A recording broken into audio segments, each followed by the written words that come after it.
الله من الشيطان اللعين الرجيم. بسم الله الرحمن الرحيم، والصلاة والسلام على رسول الله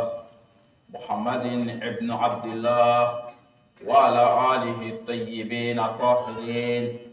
ومن والاهم بإحسان إلى يوم الدين. وبعد أستحيل الذكر قائلا ربي اشرح لي صدري ويسر لي أمري واحلل عقدة من لساني يفقه قولي. إن الحمد لله نحمده ونستعينه ونستغفره ونعوذ بالله من شرور أنفسنا ومن سيئات أعمالنا. من يهدي الله فلا مضل له ومن يضلل فلا هادي له. وأشهد أن لا إله إلا الله وحده لا شريك له. وأشهد أن محمدا عبده ورسوله صلى الله عليه وآله وسلم تسليما كثيرا والحمد لله رب العالمين. بعد الإسلام أمي تغني على كبو الشيطان جاشلي تورما، كبو الشيطان دغالي تورما، كبو الشيطان كنغو تورما، شيطان مي نالي كرا فرالي كروفين كبو الله سبحانه وتعالى كهين بلا شلينا ka sababu yake munye, ka sababu yake yerabonya yi. Mode fo kuma be yerabonya na yi mao ma soro ni mao ma ni duna yerabonya dibi kono dibi do itise ki yerabo dibi mi kono ni duna kaba yera la dibi kono dibi do itise ki yerabo dibi mi kono wa femi be adama de bla o kono o de shaytana yi. O kuna shaytan la in rajim alika kuna ngoya asababu soro la fen jumé fe o de yerabonya yi. Okuna mbado amed dugaw ke ya rabbi ala kanene aw ala kan bela jelen kishi kabo yera bonya toroma ala kan kishi kabo yera bayama ala kan kishi kabo yera pasamantiyama yera bonya ko jugu dano maoma na kabara yera la firawna kabara yera la kayfa khana akhibatuhu. firawna laba kera chugodi Allah subhanahu wa ta'ala bulu. firawna laba amal laba foima fona kera halaki no tale ya yera bonya kasi degere la fayi jodondo aka jamanya ma ako ana rabbukumul a'la ako neti ala wala do awla ni ne firawna te nere de aka ala bay ay ni kuma kan fo chien fla akuma kan fla ni yonche sambina ni debe akuma kan fla ni yonche kuma hakemi ma fla ni yonda bise sambina ni ma dono atari do aka jamanya ma ako ma alimtu lakum min ilahin min ghairi. Akone firawna ti ala wara do awla katme ne firawna ka ne de adaba ne de aka ala bay aklara kana fo ko ana rabbukum al a'la akone ra de o ka ala baya masami na korotale do masami medalike kabo joli kurula masami mesugo bukla kabo joli kurula ka pasaw fara fara o sugo bu nyama ne ka kila ka o sugo bu nugu kolo dala o masai firawna yere deme nyoya ka to ala yi ala ko ayeni duyi ndi chama ndi presama mbatoi aka doni mbalo ndugu kule isanfe mbatoi aka chama ngele ala kotala odela ala jugu shikata de ha niya ala juni fengo fenye ibuluku bisa sisa utisa fiyo ubiteme nyana dabeka iba fengo fembiru ku bisa sisa utisa de sabo ala ka lebudo ale na utoi uka doge ale ala kotala ale na utoi uka chama ke ale Allah subhanahu wa ta'ala kotala dusukun gele ko fe couverture neti ati dayele bi tambon sigle ko fe dusukun dala util limaniya na tara besha ko bolola limaniya bi ko to ndoro kaseki ako la sabila li fi haza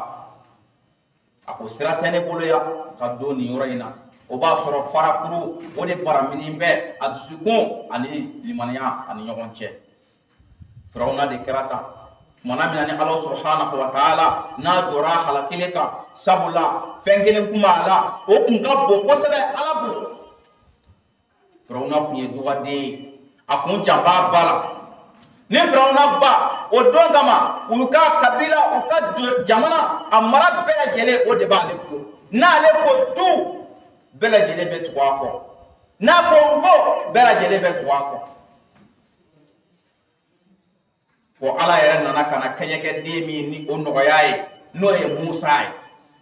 N'o donna ka so ka bɛɛ bɛ a fitinin a ɲɛni bɛ bamananfini na, Musa donna Firawuna ka so ka Firawuna ka to dun k'a ka ji min ka baba ka so fo k'a kɔrɔbaya,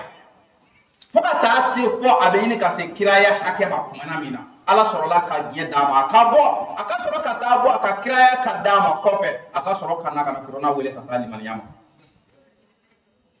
O de la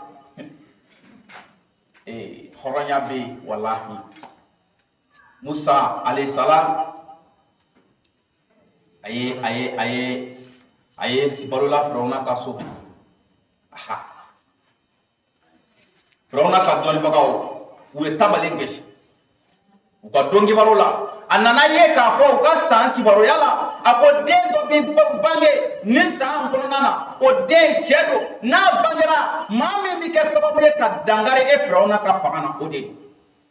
A ka dɔnnibagaw de ye nin fɔ. Kumana min na nin fɔra Firawuna danfɛn yi kun man jugu k'a bɔ. N ko kuranɛ y'a mun ko zili aw taati.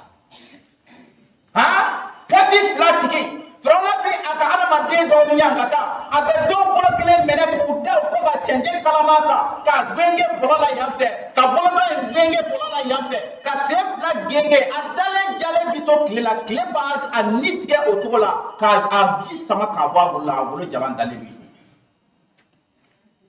Firawuna ka maɲankata cogo dɔ tun ye nin ye. O Firawuna a ye diɲɛ di a ka kɛlɛcɛw ma, a k'u ka yaala dugu bɛɛ lajɛlen kɔnɔ, muso o muso n'a jiginra n'a den kɛra cɛ ye u k'o den minɛ u k'o kunkolo tigɛ n'ale Firawuna ka diɲɛ, u k'o den minɛ u k'o den faga. O kunna Firawuna a tora nin cogo la, nka Ala subhanahu wa ta'ala n'a jɔra ko min kɛli kan fa innama yaqulu lahu kun fayakun. Ala b'a fɔ o ko ma ko kɛ, a bɛ kɛ. O kunna Firawuna kumana min na ni a ye nin kumakan fɔ a ka kɛlɛcɛw fana tora u bɛ munumunu u bɛ yaala dugu kɔnɔ. Musa ba nana a yɛrɛ sɔrɔ Musa la alayhi salam, a siranna, a siran kojugu, a taara den tɛ se ka minɛ ale ɲɛna k'a faga. A siran kojugu taara den nin bila seginin kɔnɔ ni k'a bila baji sanfɛ. N'a sɔrɔ a garisɛgɛ bɛ balo la yɔrɔ min na, o kunna a na taa balo yen nin nɔ, a na segin ka na ale yɔrɔ ɲini don dɔ. Ni Ala ka latigɛ de ye. Fɔ diɲɛ Musa kolongolo ka taa n'a ye danga dɔ la, Firawuna ka denbaya bɛ taa danga min na, k'a kolongolo ka taa n'a ye.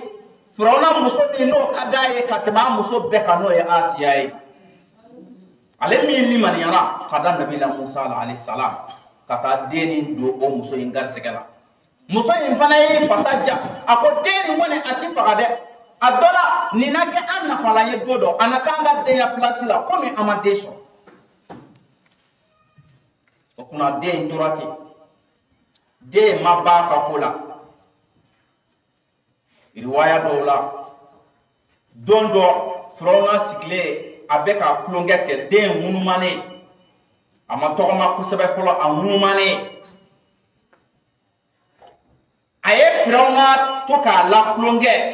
a y'i bolo fa cɛkɔrɔba bumusi la, a ye Firawuna bumusi minɛ k'a sama, a ɲɛji sira fila jigira, o ma bɔ fo Firawuna sigilen kɔ tilara a la a ka jamana. O don Firawuna a ko nin tɛ den ye.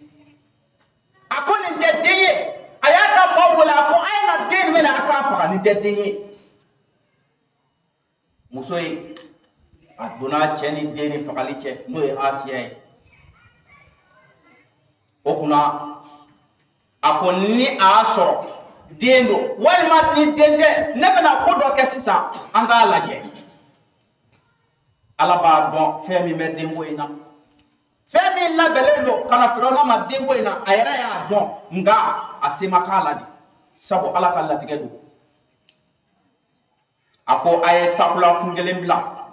a ka tasuma kɛmɛ kelen bila asɛti sanfɛ, a ka n'a sigi den kɔrɔ, n'a sɔrɔ den don a bɛ takula in ta a tɛ sɔn ka tasuma ta fiyewu. y'o kɛ u nana takula den kelen ani tasuma den kelen bila asɛti sanfɛ den kɔrɔ. Nabila Musa ko a bɛna takula ta o yɔrɔ bɛɛ Jibrila nana a bolo pato. A ko la o don n'a ye takula in ta k'a bila da la foyi t'a to ni Firawuna m'a faga, sabu a ye fɛn min ɲini o ye o jɔlen ye. O kuma Jibrila nana a bolo pato ko a ka tasuma kɛmi nin ta. A ye tasuma kɛmi nin ta k'a bila da kɔnɔ k'a sɔrɔ a bɛ denya la. Tasuma kɛmi ye Musa da kɔnɔna bɛɛ tiɲɛ.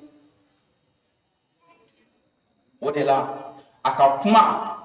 a kun tɛ faamu, nka dɔw ko la o yɛrɛ kun tɛ, a kun bɛ sigi sigi. Sabula ciden min ye ale ye a ka kisa o ma dogo maa si la, a dusu kun ka bon, a kun ka farin,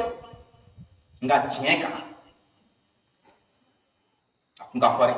O kunna Firawuna ale balola, a tɔgɔ bɛ de Nabila Musa alayhi salam, a balola Firawuna ka so kɔnɔ nin cogoya de la fo ka se a kɔrɔbayali ma. Kumana na ni Ala nana jɔ a kan k'a fɔ de a bɛna sugandi k'a kɛ ciden ye, Ala ye mun kɛ? Don dɔ a taara sɔrɔ a balima dɔ, a ka kabila den dɔ, o ni kabila wɛrɛ maa bɛ kɛlɛ la. A y'a essayer k'a bɛ don u ni ɲɔgɔn cɛ k'a ka kabila mɔgɔ dɛmɛ. Bon, ale nana tigɛɲɛ kelen kɛ kabila dɔ ye maa na, o sina ka sa. Tigɛɲɛ kelen, o taara lahara. O kɛra min kɛ Musa siranna. A y'o kɛ min yɛrɛ kama, o yɛrɛ bolila o fana siranna. O taara ka taa Musa ko fɔ. A y'a kɛ min kama o de taara ka taa a yɛrɛ ko fɔ. O kunna Musa bolila, a bɔra dugu kɔnɔ tan ka taa n'a kun ye. Fɔ Ala ye sababu min ni o bila a ye Shuaibu fɛ yen, fɔ a taara ka taa se Shuaibu k'a bisimila. A ka furukɛ ye Shuaibu denmuso, Nabilahi Shuaibu, o denmuso dɔ de furula Nabilahi Musa ma alayhi salam. O kunna a n'a ka denbaya bɔtɔla ye sa, Ala subhanahu wa ta'ala de nana ci o sira kun in na, o taama sira nin kan Ala ye ci d'a ma. A ko a kana kana ale Ala ka ci fɔ Firawuna ye. A ko a ka segin ka tuubi kana Ala ma. Musa ko Ala nin ye ko gɛlɛn ye dɛ, ni ne taara u bɛ n faa. Ala ko taa, ni Ala bɛ k'i kɔlɔsi, taa i ka taa ni Ala ka ci lase. Mala surunya kama Musa alayhi salam a nana Firawuna ka so, mɛ kana a y'a ɲini Ala subhanahu wa ta'ala fɛ komi ale ka kuma a tɛ faamu. O kunna a ka ale balimakɛ ci ka fara a kan n'o ye Harun alayhi salam. Harun o de cira ka fara Nabila Musa kan. N'a tun b'a fɛ ka fɛn min ɲɛfɔ, o kunna Haruna tun bɛ a ɲɛfɔ, Haruna bila a b'a ɲɛfɔ mɔgɔw ye n'a sɔrɔ kuma bɛ faamuya. O kunna Firawuna, Musa a nana ka na fɔ Firawuna ɲɛna, a ko ne de ye Ala ka ciden ye. O kunna e bi sɔn ka ci tuubi wa, ka segin Ala ma wa? A ko nin ye kuma kura ye bi dɛ. A y'a kunna da o yɔrɔ la. A ko Musa, nin balalana dɛ, k'a fɔ e ma ne ka to dun yan, a fɔ e ma ne Firawuna ka kini dun yan, ka n ka ji min. A ko kosɛbɛ o kɛra, nka Ala de ye n ci ko n k'a ka cikan lase. O kunna Firawuna ani Musa tora ɲɔgɔn na tan san caman kɔfɛ, Ala subhanahu wa ta'ala ka sɔrɔ ka a ɲɛɲini k'a bila Musa kɔ. Musa ye ko caman kɛ yana ka se Firawuna na. A ye fɛn caman kɛ yana ka se Firawuna na. N'a ye dabali o dabali tigɛ, i bɛ taa sɔrɔ o dabali bɛ fɛnya Firawuna kɔrɔ. A yɛrɛ nana Ala de ɲininka don dɔ sa, ko Ala, nin cɛ in ka ko kabako don dɛ. Ala ye ci Firawuna di ne ma. O kunna mun b'a la? A bɛ k'a mun kɛ? N'o de bɛ k'a kulo gɛlɛya. Ala ko Musa ma, a ko Musa, Firawuna, ne Ala b'a d'i ma, n'o tɛ i tɛ s'a la dɛ. Sabu dugaden don. O de la denmisɛnninw a kana tulonkɛ bangebaa ko la. Firawuna tɛna ka nin dagadenya bɛɛ, a n'a ka nin Ala sɔsɔ bɛɛ, a n'a ka nin Ala juguya bɛɛ, a tun b'a bangebaa bonya n'o y'a ba ye. A ba tun b'a bolo. A ba ka dumuni, mɔgɔ si tun tɛ taa n'a ba ka dumuni ye n'a yɛrɛ tɛ. A yɛrɛ de tun bɛ a ba ka entretien kɛ. A sɔrɔ baarakɛden min tun b'a bolo, baarakɛden 1000 ani kɔ, o de tun bɛ Firawuna bolo. Mais a ma sɔn baarakɛden bolo ka don a ba ka baara la. A yɛrɛ bolo de tun b'a ba ka baara kɛ. A yɛrɛ bolo de tun tun bɛ dumuni ta don o don ka taa di a ba ma tuma min na ni ala jɔra a labilali kan don dɔ a sumayara ka taa ni ba ka dumuni ye kɔngɔ ye ba minɛ a nana ba ko a ma ko i mɛnna dɛ i mɛnna bi kosɛbɛ i t'a kalama k'a fɔ de kɔngɔ ye n sɛgɛn kosɛbɛ dɔrɔn a dusu bɔra a ko ba ma kɔngɔ k'i sɛgɛn ne de ye masakɛ ye ko ka ca ne ye masakɛ de ye e bɛ se ka nin fɔ cogo di n ba a ko n'i ye masakɛ ye muso dɔ de y'i wolo min y'i wolo o de ye ne ye a kuma man ɲa o yɔrɔ bɛɛ a ye tɛgɛ ɲɛ kelen k'a ba ɲɛ kan o kunna o yɔrɔ la da bɛ ala bɔra a kɔ kɔrɔ balansi min o tun bɛ k'a don ani musa cɛ n'o tun bɛ k'a to musa ti k'a s'a la o kunna ala subhanahu wa taala ye o tanga wuli ka bɔ a kan o yɔrɔ la da bɛɛ o kunna don dɔ a n'a ka jama de bɔra sa ka tugu musa kɔ ni musa taara mɛri wurusi ji tigɛ ala subhanahu wa taala ka se kɔnɔ jikuru fila ba fan fila fɛ kɛ tɔw di nagazi i b'a fɔ kulu belebeleba fila jɔlen musa n'a ka jama donna ka ji cɛ pusɛri wuli ji cɛmancɛ la ka tɛmɛ tumana min na ni firawo n'a ka jama laban donna ba la yan fɛ ɲɛkun ma se ba falo fɛ fɔlɔ o kuma ala sɔrɔla k'a fɔ ji ma o kuma n ye yamuru d'i ma i labila ji jigira ka firawo n'a ka jama bɛɛ lajɛlen dun mun ye nin se firawo ma yɛrɛ bonya de y'a s'a ma o kuna n badenw aw kana sɔn yɛrɛ bonya bana min don aw kana sɔn a bana ka aw sɔrɔ denmisɛnninw a ye sɔn a ka suli mɔgɔkɔrɔbaw ye a ye sɔn a ka suli a ba ɲɔgɔnkow ye a ye sɔn a ka suli a fa ɲɔgɔnw ye a y'a suli a kɔrɔw ye a y'a yɛrɛ majigin wallahi foyi tɛ adamaden fo n'i ye ɲuman min kɛ nin diɲɛlatigɛ in kɔnɔ yan foyi t'i ye n'o kɛ i ni min bɛ taa da kaburu kɔnɔ o de ye i ka o ɲuman ninnu ye i ye baara ɲuman minnu kɛ nin dugukolo in sanfɛ i n'olu de bɛ taa kaburu kɔnɔ dɛ o kunna kana sɔn wagati k'i ta i tigɛ ma kana sɔn wagati k'i don o kunna seitan la'in ale halakira san ba caman alabato kɔfɛ ala kɛlen kɔfɛ ka kado k'a ye ala kɛlen kɔfɛ ka récompenser a ka ala bato la ka bɔ n'a ye nin dugukolo sanfɛ ka yɛlɛ n'a ye ka taa fɔ kabakolo fɔlɔ la k'a bila mɛlɛkɛ dɔw ɲɛmɔgɔya la nin bɛɛ lajɛlen kɛlen kɔfɛ fɛn jumɛn nana sitana mago sa yɛrɛ bonya jurumu kelen a y'o de kɛ jurumu kelen min ni ala banna na o kama o de ye yɛrɛ bonya an b'a ɲini ala fɛ ya rabbi ne ni aw ala k'an kisi ka bɔ yɛrɛ bonya ma n badenw o kɔ tɛmɛlen kɔfɛ ala subhanahu wa ta'ala tɔgɔ an bɛ baara in sinsin n'a ye ka baara in kolo don n'a ye foyi tɛ se ka foyi kɛ fɔ n'a kɛra ala ye foyi yɛrɛ tɛna foyi kɛ fɔ n'a kɛra ala min fiɲɛ bi ci ala min ka yamaruya kɔrɔ tile bi bɔ ala min ka yamaruya kɔrɔ ka taa bi kalo bi bɔ ala min ka yamaruya kɔrɔ ka taa bi su bi kɔ ala min ka yamaruya kɔnɔ dugu bi jɛ ala min ka yamaruya kɔnɔ an ma sinsin o masaba ye tɔgɔ ye ale min ye ko bɛɛ lajɛlen daminɛ wa n'a fɛn bɛɛ lajɛlen ale de bɛna ban a bɛɛ lajɛlen bɛna ban ale ala bolo mun bɛ to yen wa yabqa wajhu rabbika zul jalali wal ikram fɛn jumɛn bɛ to yen o ala ta'ala ɲɛda de n badenw a ye to an ka ala minɛ wallahi foyi t'i laban n'o tɛ n'i ye fɛn o fɛn minɛ nin diɲɛ in kɔnɔ wallahi don dɔ b'i janfa n'i ye fɛn o fɛn minɛ ka tɛmɛ ala kan don dɔ o b'i janfa o b'i ba i la n'i ye fa minɛ ka tɛmɛ ala kan don dɔ i fa b'i ba i la ka taa dingɛ soli dugukolo la ka tila ka dingɛ wɛrɛ soli a kɔnɔ ni ka jiriw da da la walima ka biriki da da la ka tila ka bɔgɔ kɛnɛ tigɛ k'a da nɔrɔ hali ni wɔni yera la a b'a datugu walasa fiɲɛ kana bɔ a fɛ fiɲɛ kana don k'i sɔrɔ a bolo ye fini minnu saga d'i ma o bazɛn ŋaaraw a n'olu wɔra ka bɔ i la o don i ti taa n'a kelen ye kaburu kɔnɔ hali i ka samara min n'o ma ɲi kosɛbɛ walahi i cɛ ka bɔ olu n'o samara in walaka ka bɔ i sen na o don k'o t'i to koyi badenw a ye to an ka segin ala subhanahu wa ta'ala ma fɛn min bɛ laban o ye ala ta de ye ala ta in de bɛ laban shinsi ko fe ni ala to koy ambe sole ala kiramul mustafa ka sallallahu alaihi wasallam ambe sola na so dunge uka maganga ani madine ka koni abdullahi de ani amina de ambe sola ka ambe sole chaya mol mustafa ka ala kiramin ka sole ke wajibi e qur'ana ko inna allaha wa malaikatahu yusalluna ala nabi ya ayyuhallazina amanu sallu alaihi wa sallimu taslima ala ya de ko ale na ka meleka obi solaka wa ya klara ka mini aw mun ko nani man yara ka da alala ako he ay soli ke ala kra ka kui wodi be aw kishi anga shego ba ama yin ala fe ala ka shi jaya abini fok ma be ako no soli ala nabi yudni wa yusbi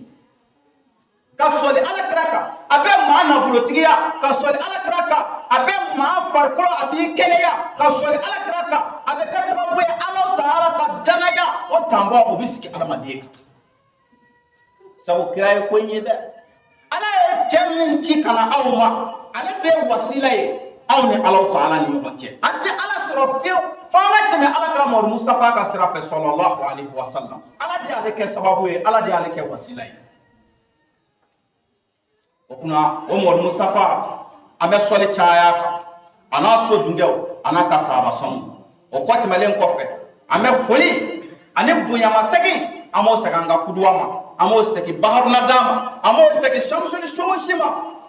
amo seki muhyi tariqatu tijaniya amo sagama no al haji al sheikh amalo silibe bango amado shugonga ane malbiya tana jamina bana jena ka ala nyini ha lotani yake mkodoye wallahi doni mini ala yo dama ala ye bonya min di ama ayre ala ka guno konona na doniya min ni obala bi je foite abi dese ka min ke te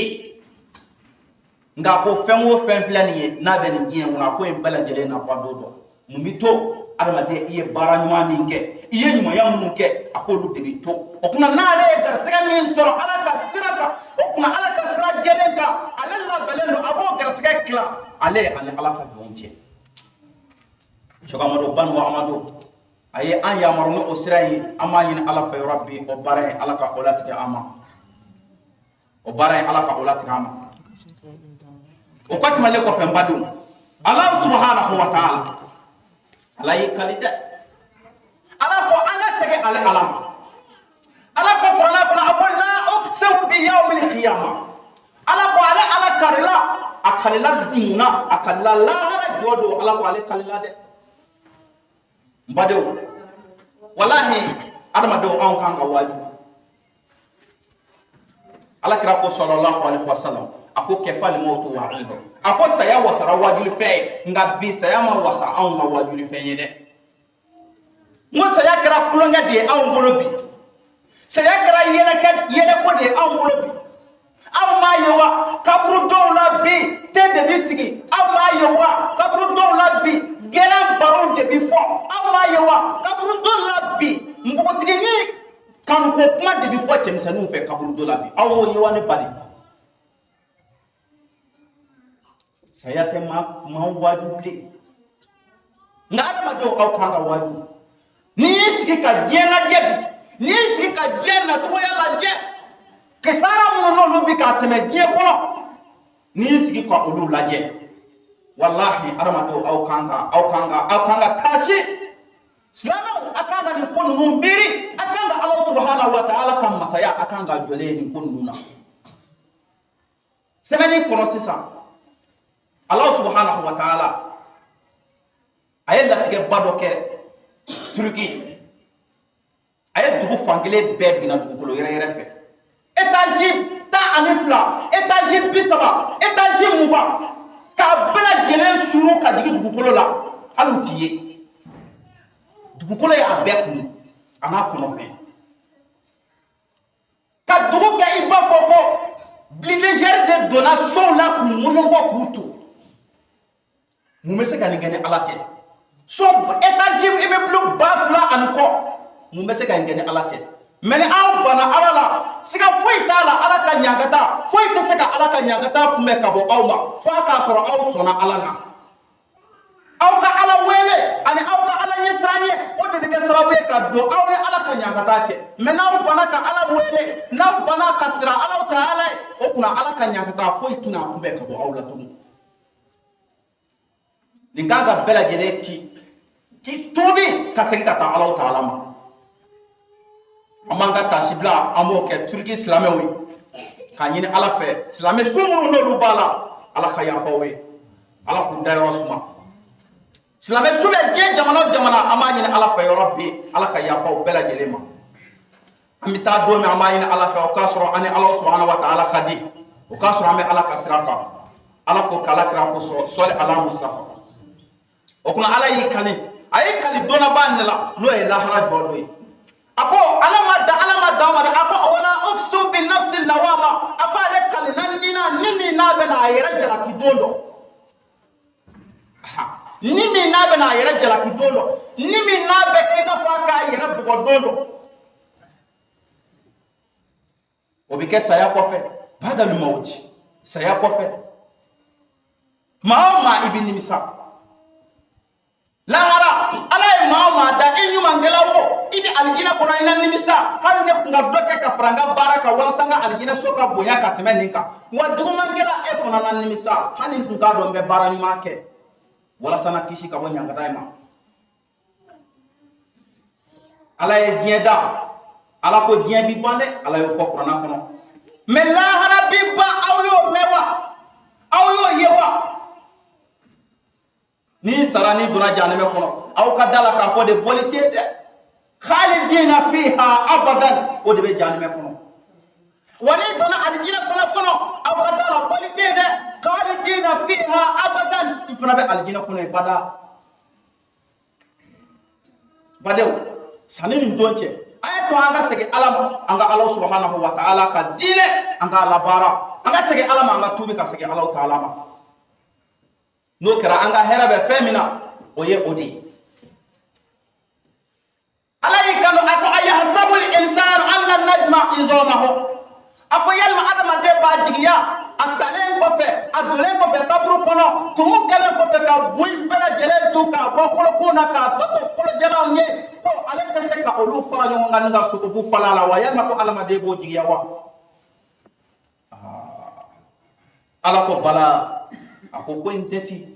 qadirina ala an nusawiya banana a ko ala de ye sebaga ye ala de ye masa ye masa min n'a bɛ se ka hali bolonkɛni ninnu ka ninnu bɛɛ lajɛlen nugu ka o kɛ i n'a fɔ o tun bɛ cogo kɔrɔ min na ka kɔrɔ saya kelen kɔfɛ san miliyɔn caman a ko ala de ye o masa ye o se bɛ ala ye mɛ adamaden yɛrɛ kan ka ɲininkali kɛ na wa ala yɛrɛ m'o fɔ kuranna kɔnɔ a ko hali ata ala insanu hinun min ad-dahri lam yakun shay'an mazkura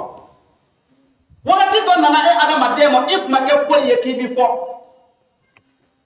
i tun kɛra ji de ye minimali yiri tunun na i tun kɛra ji de min bɛ tɔni mɛ ala sɔnna k'o ji nin ka e latigɛ k'i da ka bɔ o ji nin na ka o ji yɛlɛma k'o kɛ sogo jelisu ye ka o jelikuru yɛlɛma k'a kɛ sogo ye ka fasaw ni kolo don o sogo in na ka tila k'i lawuli k'i dalakɛɲɛ ka senw k'i la ka bolo k'i la adamaden e bɛ se ka da la k'a fɔ de ala tɛ se ka saya kɔfɛ ala bɛ dɛsɛ ka e lawuli saya kɔfɛ ala bɛ dɛsɛ ka e laɲɛnamaya i b'o miiri maa o maa ne a ye nin miiri o ye kunnangoya de ye maa o maa n'a ye nin miiri o ye kunnangoya ye an b'a ɲini ala fɛ ala kana an kunnangoya ala ko bali o kuma in to yen yuridu l-insanu liyafjura amama a ko adamaden yɛrɛ de bɛ k'a laɲini koyi fɛn min ni ala kɛlen don k'o dilan ka bila a ɲɛ ma dɛ a ɲɛ kabi hɛrɛ la ala kɛlen don ka fɛn min labɛn ka bila a ɲɛ kabi nɛɛma na adamaden b'a fɛ k'o de tiɲɛ n'o tɛ ala ye adamaden da adamaden ka di ala ye ka tɛmɛ a ka danfɛn bɛɛ kan a y'o de fɔ walakadi karamna bani adam a ko tiɲɛ yɛrɛ la ale ala ye adamaden bonya danfɛn jumɛn bɛ yen min tɛ baara min ma karama adamaden ye o tɛ yen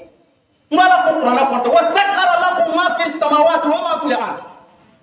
ala de karabali ke adamade tan bela jelena munu me sanga ba wolo fulala ay karabali ke adamade tan bela jelena munu me dukolo fara wolo fula jugoro ay karabali ke adamade na wa bainahuma an tembe sanga ba dukolo ni yonche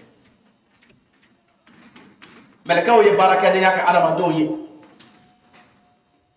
ha abite menina mbadew ay to anga sigi Allah Ta'ala ma anga kishi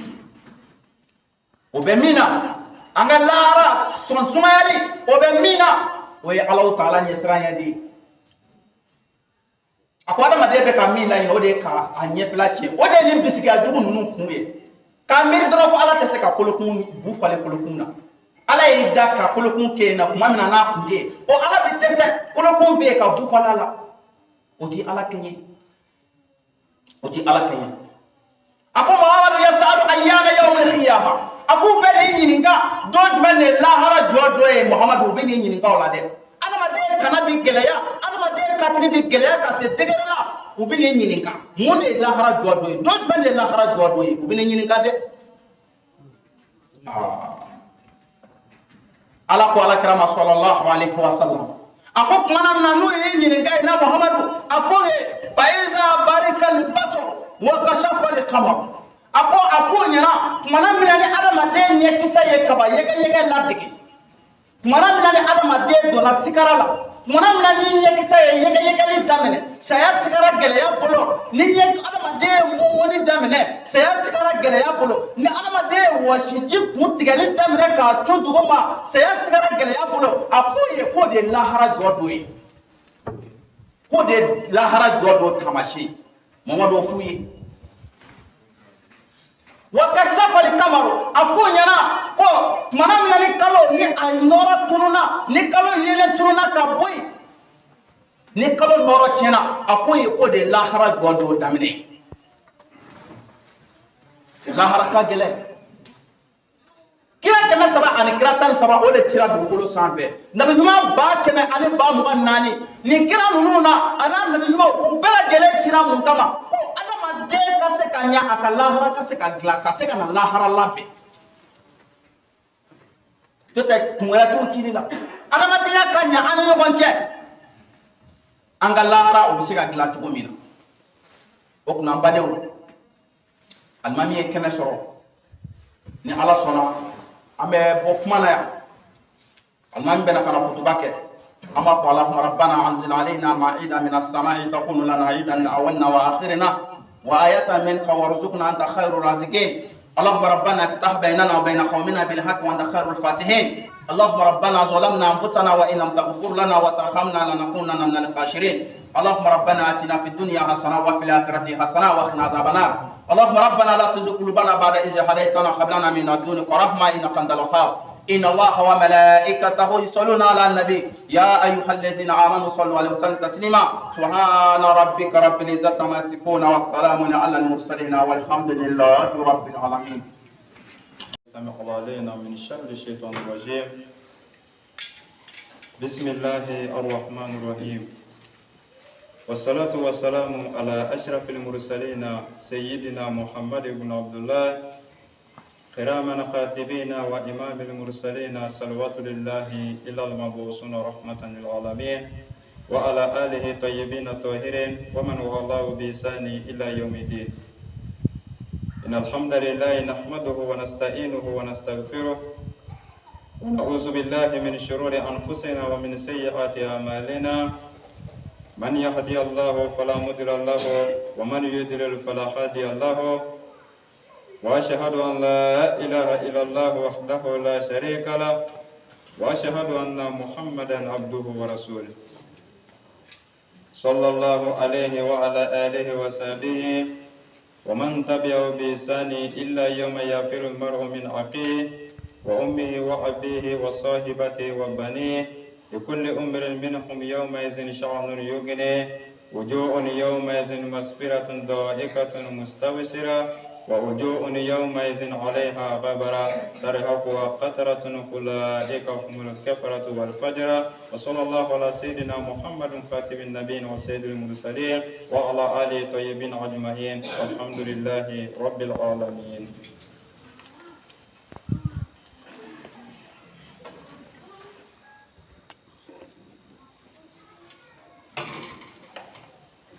Alhamdulillahi Rabbil Alamin. الرحمن الرحيم مالك يوم الدين إياك نعبد وإياك نستعين اهدنا الصراط المستقيم صراط الذين أنعمت عليهم غير المغضوب عليهم ولا الضالين. الحمد لله الذي أنزل على عبده الكتاب ولم يجعل له عوجا. الحمد لله الذي أرسل رسوله بالهدى ودين الحق ليظهره على الدين كله ولو كره المشركون.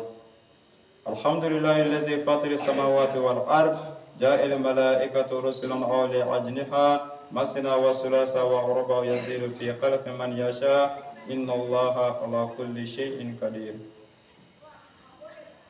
من kalanda minani Allah subhanahu wa ta'ala to barkamai ala mi je hina la walen tigi ala mi la hara hina kerengere mamun sirana ala nyani ka blalunya amanga ko damina no ala to kai o ko fe ame sol ala kiraba muhammadu kan ala kiram mi nale ka fsa danfen be di danfen be la jele dala ale kanu kama o ko fe Allah subhanahu wa ta'ala be wele wele dabla kata mamunu le maniara kada Allah subhanahu wa ta'ala la أقول يا أيها الذين آمنوا إذا نودي للصلاة من يوم الجمعة فاسعوا إلى ذكر الله وذروا البيع ذلكم خير لكم إن كنتم تعلمون. على قول مامون لمن يرى قول الله سبحانه وتعالى أقول إذا نودي للصلاة من يوم الجمعة ما منا نسل ولا كان نال الدولار أطلع لك الجمعة ولا سنلا أقول فاسعوا إلى ذكر الله ayaw teliya kana Allah subhanahu wa ta'ala kusmalema wa zarul bai'a ako ay bitigu datugu firike yoro bondaw ako lutu aka sege kana Allah subhanahu wa ta'ala ka fasamantiyama ako zalikum umiflani khairun lakum ode here awma in kuntum ta'lamun na yasra aw kumbado ka firife datugu ka jemidini 13 wakati fireko kani sigi Allah subhanahu wa ta'ala jati koma ko ala ye aken anka kanga ke ki nyeshi o wakati batoma ako ode here kabo alislame bela jelema na ya soro ko antumba don ay hayami tuwola ako faizan kudiyati salati min yawm al-jum'a ako kumamina ni juma seri jigira no ni juma jigira ni salamu blala ka dugota ayaw bolo di nyongoma aye nyongon fo ni silamaya foli mami na nyongon bla ako fanshiru fil ardi ay chari dugukolo kan wa bitagu min fadlillah wa zikrullaha kaseeran la'allakum tuflihun ay chari dugukolo kan aka Allah subhanahu wa ta'ala ka fasamandiya nyini do kera abeke jon kunanti we lahara jondo ya rabbi ala kan bela jele yola ore kama ala ko al-qur'ana kono ako wa zikr ako ay zikru ke ay Allah subhanahu wa ta'ala kusma asego na damayira bela jelena ay Allah ta'ala for la ilaha illallah subhanallah walhamdulillah wa la ilaha illallah Allahu akbar ibo kay dala gesay ala de anyini befe ako fa inna zikra ikado ala kusma mi fle tanfa'ul mu'minin abin ma nafa mamun de mani ala Allah subhanahu wa ta'ala mamun kira al-islamé jolé mami sonaka tu Allah subhanahu wa ta'ala ka fardo ko farda munu na yake anka wajibi madama banami bali ala wasali farda banatese kale binga bo moko kan abese ga wakati teme kan meseli farda te binga bo joshika madama inni minato amase gonola ala seli wati ka farda bela jelenka mamunu limani arani alai mamunu kira al-islamiyya ka sigi Allah subhanahu wa ta'ala ma udayro jati kama bal islamiyya dina wode faman sha'a taqaza ila rabbih ma'aban akona kane mamiye ka Allah subhanahu wa ta'ala mine nakadi mamiye kinyeshi Allah ta'ala batolima ila rabbi ma'aban ibe ala mine idayro de kama mashite Allah subhanahu wa ta'ala mine kabe do fara alaka jalaka mati ala mine kabe do fara alaka daraja kan mashite Allah subhanahu wa ta'ala mine ko de be ke jiye ka hina Allah subhanahu wa ta'ala bari be bato munu ke ala lahara ibito de sara soro nye ibe bato munu ke ala ibito lu nema de soro nye bari lahara jodo ala ya mangutu anyi alqur'ana kona kacha lahara kakala katame tasma kan lahara fineno katame dibika ga yele mimala ani nema munu bala woni ala kusmai ani Allah subhanahu wa ta'ala batuli ka kɛ kɔnɔna jɛlɛya la ka kɛ i ɲɛsinen Allah subhanahu wa ta'ala ma a tɛ kɛ ni yɛrɛ yira ye a tɛ kɛ ko maaw k'a fɔ a tɛ kɛ ko ni m'a fɔ u bɛ ni m'a kɛ u bɛ na nin fɔ ma a tɛ kɛ o si kama a bɛ kɛ fɛn min kama o de ye Allah subhanahu wa ta'ala ɲɛda bonya ye kalo ba in bɛ ka na n'o ye sunkalo kalo ye an bɛ min na nin ye lahɔrɔma kalo ye o ye arajaba ye u y'a fɔ an ɲɛna dɔnnibaga dɔw a ko nin kalo in tile 27 de alakira sana yɛrɛ la a taara Allah subhanahu wa ta'ala fɛ yen a taara ala ka wele jaabi o sana yɛlɛ o de kɛra ka bɛn nin kalo in tile 27 ma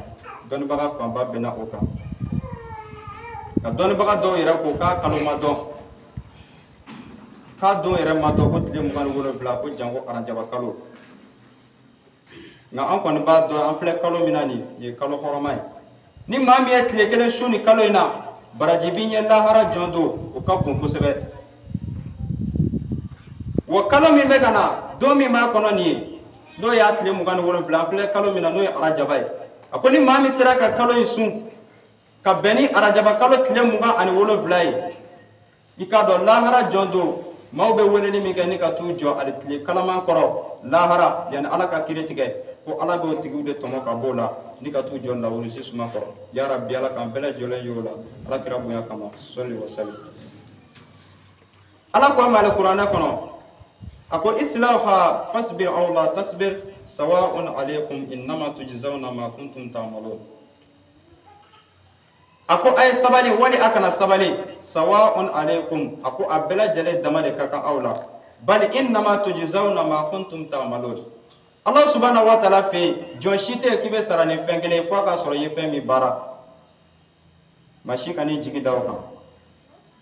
a ka di i ye i bɛ kɛ ala fɛ wa i bɛ ala kira kanu wa i bɛ tugu a ka sira kɔ i bɛ kɛ alisilamɛ ni mago bɛ kunnadiya la ni maa min bana o la sa i k'a dɔn lazaba awa layidu talen don maa minnu ye o y'i faralen olu kan ya rabbi ala kana an y'olu la ala kɔ sabali la an ma sabali o bɛɛ lajɛlen dama ka kan aw ma bari ne tɛna aw sara foyi la lahara jɔn don na fo a k'a sɔrɔ a ye min baara ala k'an ta kɛ ɲumanya la a ko lillahi ma fi samawati wa ma fi al-ard i k'a dɔn sankolo mara ani dugukolo mara o bɛ ala subhanahu wa ta'ala de bolo liyajzi allazina asa'u bima amilu wa yajzi allazina ahsanu bil husna ala ko ale bɛ walejugukɛla sara n'a ka walejuguman ye maa min ye juguya ta ka ala subhanahu wa ta'ala batobagaw sɛgɛrɛ maa min bana ka ala ka awa faridaw seli ni k'u dafa ala ko a b'olu sara ni walejugu de o tɛ dɔwɛrɛ labɛn min kɛlen don k'a bila maaw ye maa minnu bana ala la n'o ye tasuma ye a tigilamɔgɔw bɛ don ye de ala k'an kisi ka bɔ a ma a ko wa yajzi allazina ahsanu bil husna a ko a bɛ tila ka ɲumankɛlaw fana sara tuguni ni ɲuman ye maa minnu ye ɲuman kɛ ala subhanahu wa ta'ala ye u ye ɲuman kɛ u balimaw ye u ye ɲuman kɛ silamɛw bɛɛ lajɛlen ye wa u ka tɔɔrɔ ma se maa ma hali maa minnu t'u ka diinɛ la u y'a bɛɛ lajɛlen bonya ala ko k'a fɔ cogo min u y'a bɛɛ lajɛlen kɛ ten ala ko n'aw tigilamɔgɔw sara lahara jɔn don ni ɲumanya ye ala ka farida duuru bɔlen kɔfɛ ni ala y'o pese k'o ban jalaba min bɛ na n'a jala ka bon ni awa baara bɛɛ lajɛlen ye o de ye ɲumanya ye i bɛ diɲɛ yɔrɔ o yɔrɔ i jija i ka kɛ fonisere ye ala t'i sɔrɔ n'i ma kɛ fonisere ye fiyewu maa o maa bana k'a di ala ka jɔnw ma ala kɛlen kɔfɛ ka hinɛ i la sigiyɔrɔ min b'i la lahara tasuma de don bari wala tus'aluna yawma izin ani na'im ne m'a di ala ka jɔnw ma i m'a kɛ ka ɲumanyaw kɛ i bɛna a bɛɛ lajɛlen don i yɛrɛ la wa lahara jɔn don ala bɛ t'i fɛsɛfɛsɛ a bɛɛ lajɛlen na tumana min na ni ɲumankɛla n'a ka wagati surunyana n'o ye saya wagati sera a ma n'o bɛnna n'a kɛtɔ ye ka mɔgɔ dɔ sɔn ala b'a fɔ o yɔrɔ bɛɛ mɛlɛkɛ ma ko i jɔ madama a bɛ ka karisa sɔn ɲumanya de kama madama a bɛ ka sɔn ni ala subhanahu wa ta'ala kama i bɛ nin wagati kɔnɔ saya bɛ jɔ ka wagati ta mɔgɔ min na o de ye maa min ye maa min ni a bɛ ka mɔgɔninfin ɲɔgɔn sɔn ko n ye nin d'i ma ala subhanahu wa ta'ala jate kama o de kama jala minnu ka girin ni fonisereya ye o de ye awa farida minnu dira a ma ka bɔ ala yɔrɔ kan k'u baara k'a kan ka wajibi ye olu de ka girin n'a ye n'olu bɔra yen fonisereya de bɛ na donc maa i bɛ cogo o cogo i jija i ka kɛ fonisere ijija ini mau ka jɛ ala ye hɛrɛ min kalifa i la n'o kɛra lahara jɔn don ala kɛlen bɛ ka sigiyɔrɔ labɛn o maaw ye sigiyɔrɔ min ni a ka bon wa dan t'a la ya rabbi ala k'an kɛ fonisere ala kira bonya kama sɔli wa salim. O kɔfɛ n'i ma ala subhanahu wa ta'ala dɔn wa annahu huwa adhaka wa abqa ala de ye masa ye masa min n'ale bɛ jɔn la yɛlɛ ni ka ban k'i lakasi tuma min na i bɛ den kura sɔrɔ a nisɔndiya ka bon kosɛbɛ a nisɔndiya ka bon a b'o wagati kɛ yɛlɛ la mais waati min na ni ala bɛna den minɛ aw la dun o don a bɛ kasi wa annahu huwa adhaka wa abqa ala de bɛ jɔn la yɛlɛ ni ka ban k'i lakasi. O kɔfɛ wa annahu huwa amata wa ahya ale de ye masa ye masa min n'ale bɛ maa fa ni ka tila k'i ɲɛnamaya maa dɔw ma da saga kunu na ala de ko a ma wa annahu huwa amata wa ahya a ko masa taala anw de bɛ maa fa ni ka tila k'i ɲɛnamaya ala de y'an lana diɲɛ na yanni i kana diɲɛ na i tun bɛ yɔrɔ min na o dɔnni bɛ ala la maa si t'o dɔn wa a b'o cogo kelen na i bɛ bɔ yan i bɛ taa yɔrɔ min ala y'o lakale gafe kɔnɔ alquranul karim kɔnɔ a y'a bɛɛ lajɛlen fɔ k'a ban wa a fɔra cogo min na siga foyi t'a la la raiba fiha an bɛ taa jɔ lahara kɛnɛ kan wa an bɛ fɛsɛ an ka baarakɛlaw na maa minnu kɛra ɲumankɛlaw ye ala bɛ hinɛ olu la a bɛ nɛɛma d'u ma nka maa minnu bana ala la sa i k'a dɔn olu kunnabo la wa olu de bɛ bɔnɛ wele u yɛrɛ la ka taa a wa janɛmɛ kɔnɔ ala k'an kisi ka bɔ a ma ala kɛra bonya kama sɔli wa salim. O kɔfɛ an b'an ka kuruba fo Sheikh Ahmad Sijani kɛnɛya bɛ ala bolo ala k'a dan n'a ma ala k'an n'a lafiya diɲɛ na ala k'an n'a lafiya lahara ala kɛra bonya kama sɔli ala rasul. اللهم ربنا أنزل علينا مائدة من السماء تقول لنا بالدلاورنا وآخرنا وآية منك وارزقنا تقوى الرازقين لله ما في السماوات وما في الأرض وإن تبدوا ما في أنفسكم أو تخفوه يحاسبكم به الله ويغفر لمن يشاء ويعذب من يشاء والله على كل شيء قدير إن الله وملائكته يصلون على النبي يا أيها الذين آمنوا صلوا عليه وسلموا تسليما سبحان ربك رب العزة عما يصفون والسلام على أشرف المرسلين والحمد لله رب العالمين.